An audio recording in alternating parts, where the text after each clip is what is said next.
बार भगवान विष्णु और माता लक्ष्मी क्षीर सागर में शेषनाग की शैया पर विश्राम कर रहे थे।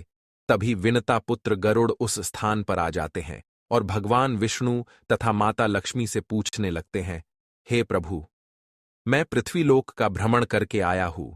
मैंने देखा कि पृथ्वीलोक पर अनेक मनुष्य नित्य स्नान करते हैं, किंतु फिर भी दुखी ही रहते हैं। उनके दुखी रहने का क्या कारण है? हे प्रभु, आप मुझे बताइए कि स्नान करने की सर्वोत्तम विधि क्या है? स्नान कब और कैसे करना चाहिए? स्नान करते समय कौन से मंत्रों का उच्चारण करना चाहिए? मेरे मन में इन सभी प्रश्नों को जानने की इच्छा निर्माण हो रही है। गरुड़ जी मां लक्ष्मी से भी पूछते हैं, हे माता, मैंने यह भी देखा है कि अनेक महिलाएं नित्य स्नान करके आपकी पूजा आराधना करती है, किंतु फिर भी उनके घर में आपका वास नहीं होता है। इसका क्या कारण है? गरुड़ जी द्वारा इस प्रकार से प्रश्न पूछने पर भगवान विष्णु कहते हैं, हे पक्षीराज, तुमने उचित ही प्रश्न किया है। स्नान करना अत्यंत आवश्यक होता है। स्नान से ही शरीर शुद्ध होता है। स्नान करने से ही शरीर पवित्र होता है और मनुष्य पूजा पाठ आदि कर्म करने के पात्र बनता है। इसीलिए मनुष्य को नित्य स्नान करना चाहिए। तुम्हारे सभी प्रश्नों के उत्तर देने से पूर्व मैं तुम्हें एक अत्यंत पवित्र कथा सुनाता हूं। उसे तुम ध्यान से सुनो। इस कथा में तुम्हें तुम्हारे सभी प्रश्नों के उत्तर प्राप्त हो जाएंगे। इतना कहकर भगवान विष्णु ने गरुड़ जी को स्नान का महत्व बताते हुए एक कथा सुनाई है, जिसे सभी मनुष्यों को ध्यान से सुनना चाहिए। इस कथा का श्रवण करने मात्र से ही सैकड़ों तीर्थों में स्नान करने का पुण्य मनुष्य को प्राप्त होता है। इसीलिए आप सभी इस कथा को पूरा जरूर सुने। आधा अधूरा ज्ञान अनर्थ का कारण होता है। तो चलिए शुरू करते हैं। भगवान विष्णु कहते हैं, हे पक्षीराज, प्राचीन काल की बात है। मध्य देश में एक अत्यंत सुंदर नगर था, जहां पर एक धनवान सेठ रहता था, जिसकी 3 पुत्रियां थीं। सेठ ने अपनी पुत्रियों को कभी किसी चीज की कमी होने नहीं दी। उसने उन्हें बड़े लाड़ प्यार से पाला था। उसकी पुत्रियां बहुत ही सुंदर और चंचल स्वभाव की थी। एक पिता का जो जो कर्तव्य होता है, वह सभी उस सेठ ने पूर्ण किया। अपनी पुत्रियों को उसने सब कुछ दिया, लेकिन उसने केवल एक गलती की। उसने अपनी पुत्रियों को शास्त्र ज्ञान नहीं दिया। जीवन में सब कुछ पाकर भी उसकी पुत्रियों का जीवन अधूरा था। ज्ञान के बिना कोई भी मनुष्य पूर्ण नहीं होता है। पैसा, संपत्ति, सौंदर्य होकर भी उसकी पुत्रियों के पास वो नहीं था जो प्रत्येक स्त्री के पास होना चाहिए। फिर जब उसकी तीनों पुत्रियां जवान हुई, तो उस सेठ ने उसकी तीनों पुत्रियों का विवाह एक अच्छे कुल में कर दिया। तीनों के पति बड़े बड़े व्यापारी थे और सभी राजमहलों में रहने के लिए चली गई। जैसे ही तीनों रहने के लिए अपने घर चली गई, वहां पर उनका भव्य दिव्य स्वागत किया गया। विवाह के बाद की सभी रस्में की गई। उन तीनों के ससुराल वालों ने उन्हें बहुत मान सम्मान दिया और सभी के साथ प्रेम से व्यवहार किया। वे तीनों अपने ससुराल में बड़े ही मौज से रहने लगीं। तीनों सुबह देर से जागती थीं, देर से स्नान करती थीं, बिना स्नान किए ही भोजन किया करती थी और कभी कभी ही पूजा पाठ किया करती थी। उनकी सास ने उन्हें कई बार टोका, लेकिन किसी ने अपनी सास की बात नहीं मानी और अपनी ही मनमानी करने लगी। लेकिन जैसे जैसे समय बीतता गया, उन तीनों पुत्रियों के ससुराल में परेशानियां बढ़ने लगीं। तीनों के पतियों को व्यापार में आर्थिक नुकसान होने लगा और धीरे धीरे उनका सारा व्यापार डूबने लगा। दूसरों से कर्ज लेकर वे अपने व्यापार को चलाने लगे, लेकिन फिर भी उन्हें घाटे का ही सामना करना पड़ा, जिससे घर में क्लेश होने लगा। बार बार लड़ाई झगड़े होने लगे। जब से ये तीनों उन घरों में रहने के लिए चली गई थीं, तभी से उनके घर में संकट आने शुरू हो गए थे। उन तीनों बहनों के ससुराल में पैसे की इतनी तंगी हुई कि उन्हें अपना घरदार सब कुछ बेचना पड़ा और वे सभी झोपड़ी में जाकर रहने लगे। लेकिन वे तीनों बहनें झोपड़ी में रहना पसंद नहीं करती थीं। इसीलिए वे अपने ससुराल को छोड़कर मायके में वापस आ गई और अपने पिता के साथ रहने लगी। अपने घर पर आकर भी उन तीनों की आदत नहीं बदली और घर पर आकर भी वह तीनों बहनें बड़े मौज से रहने लगी। वहां पर भी वे तीनों देर से उठती थीं, देर से स्नान करती थीं, बिना स्नान किए ही भोजन किया करती थीं, जिस कारण से उनके पिता को भी व्यापार में नुकसान होने लगा और उसकी भी आर्थिक स्थिति खराब होने लगी। फिर एक दिन उनके द्वार पर भगवान विष्णु एक साधु का रूप धारण करके आ गए सेठ ने उस साधु का प्रेम से स्वागत किया और उनके पैर धोकर उन्हें प्रणाम किया। फिर सेठ ने उस महान साधु को अपना दुख बताया और उस पर निवारण करने के लिए उपाय पूछा। सेठ ने अपनी पुत्रियों को भी बुलाया और साधु को उनके बारे में भी सारी हकीकत बता दी। जैसे ही उस साधु ने सेठ की तीनों पुत्रियों की तरफ देखा तो उन्हें सारी हकीकत पता चली। उन तीनों बहनों के चारों ओर नकारात्मक शक्ति का घेरा बना हुआ था जो उनके साथ ही चल रहा था। वे जहां पर भी जाती वह नकारात्मक ऊर्जा उनका पीछा नहीं छोड़ रही थी। उस सिद्ध साधु ने उस सेठ से कहा, तुम्हारी तीनों बेटियों की आदतों के कारण उनके चारों ओर नकारात्मक ऊर्जा का घेरा बना हुआ है। इसी कारण से ये जहां पर भी जा रही है वहां पर केवल दुख और संकट आ रहे हैं। तुम्हारी तीनों पुत्रियां अत्यंत आलसी हैं। ये देर से जागती है, देर से स्नान करती है, बिना स्नान किए ही भोजन करती है और यही वजह है कि उनके जीवन में ये संकट आ रहे हैं। फिर उस साधु ने उस सेठ को और उनकी पुत्रियों को अत्यंत महत्वपूर्ण ज्ञान दिया और उसका नित्य पालन करने के लिए कहा। भगवान विष्णु कहते हैं, हे वत्स, स्नान के 4 प्रकार होते हैं: ब्रह्म स्नान, देव स्नान, आर्षि स्नान, मानव स्नान और दानव स्नान।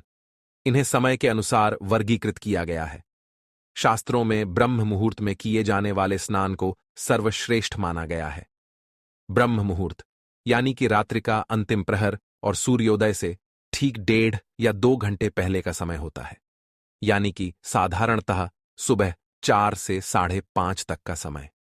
शास्त्रों में यह समय दिन का सर्वश्रेष्ठ समय माना जाता है क्योंकि इस समय वातावरण में अद्भुत और चमत्कारी ऊर्जा व्याप्त होती है। यह समय देवताओं का समय होता है।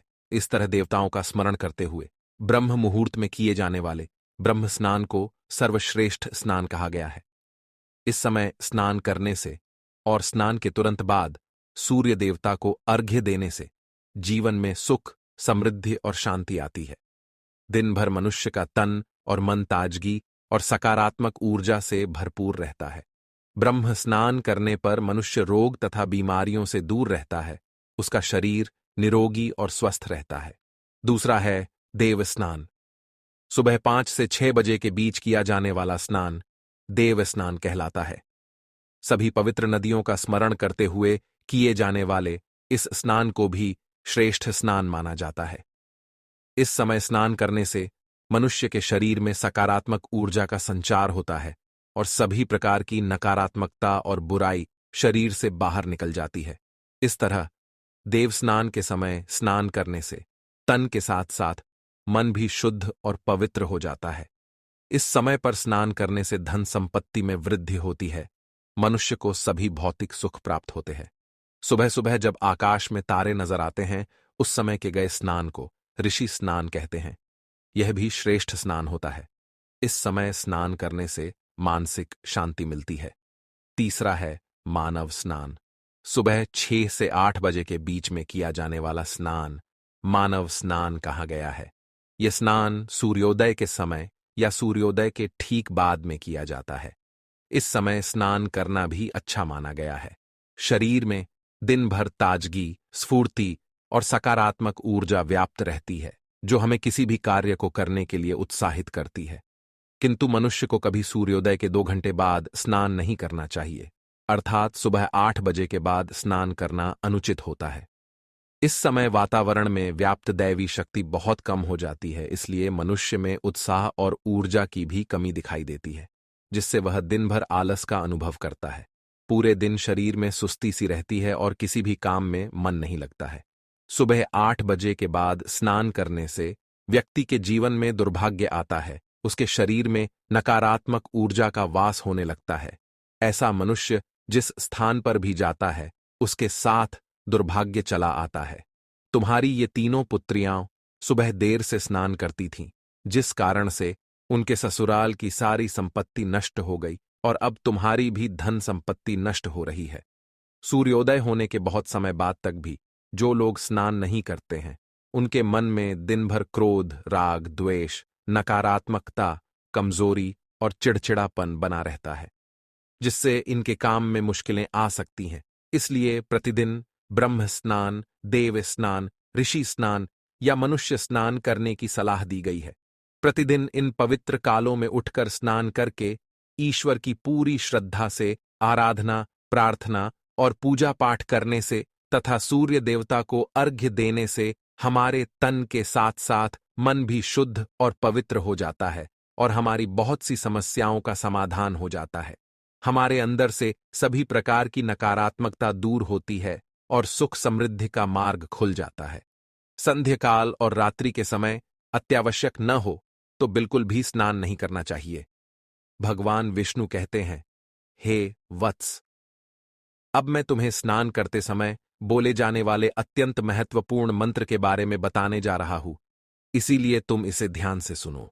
जो भी इस मंत्र का उच्चारण करते हुए स्नान करता है, उसके सभी पाप उसी क्षण नष्ट हो जाते हैं, उसका दुर्भाग्य भी नष्ट हो जाता है और उसे सुख समृद्धि प्राप्त होती है। वह मंत्र इस प्रकार है, गंगे च यमुने चैव गोदावरी सरस्वती नर्मदे सिंधु कावेरी जले अस्मिन सन्निधिम कुरु। इसका अर्थ है, हे गंगा, यमुना, गोदावरी, सरस्वती, नर्मदा, सिंधु और कावेरी मां, मेरे स्नान करने के जल में कृपया आप सभी पधारिए। इस मंत्र के उच्चारण से सभी तीर्थ स्थानों में स्नान करने का पुण्य मिलता है। इस प्रकार से भगवान विष्णु ने उस सेठ को स्नान का महत्व बताया। फिर सेठ की तीनों पुत्रियों को अपनी गलती समझ में आ गई। वे तीनों अपने अपने ससुराल में रहने के लिए चली गई और भगवान विष्णु द्वारा बताए गए स्नान के सभी नियमों का पालन करने लगी। तीनों सुबह ब्रह्म मुहूर्त में जाग कर स्नान करने लगी और नित्य सूर्य को जल देने लगी। सुबह नित्य स्नान करने से उनका शरीर पवित्र हो गया और वह नकारात्मक ऊर्जा भी पूरी तरह से नष्ट हो गई। धीरे धीरे उनके पति का व्यापार भी ठीक से चलने लगा और उनका खोया हुआ सब कुछ उन्हें फिर से वापस मिल गया और तीनों बहनें बड़ी ही प्रसन्नता से अपने ससुराल में रहने लगीं। तो दोस्तों, इस प्रकार से हमारे जीवन में स्नान का बहुत अधिक महत्व होता है। इसीलिए हमें रोज सुबह जल्दी स्नान करना चाहिए। सुबह 8 बजे के बाद स्नान करना अशुभ होता है। इस प्रकार से भगवान विष्णु ने गरुड़ जी को स्नान का महत्व बताया है। उम्मीद है आपको यह कथा पसंद आई होगी। वीडियो को लाइक जरूर करें और कमेंट में जय श्री हरि विष्णु और जय मां लक्ष्मी जरूर लिखें। साथ ही चैनल को सब्सक्राइब करें ताकि ऐसी ही आध्यात्मिक जानकारी आपको प्राप्त हो। आप सभी का धन्यवाद।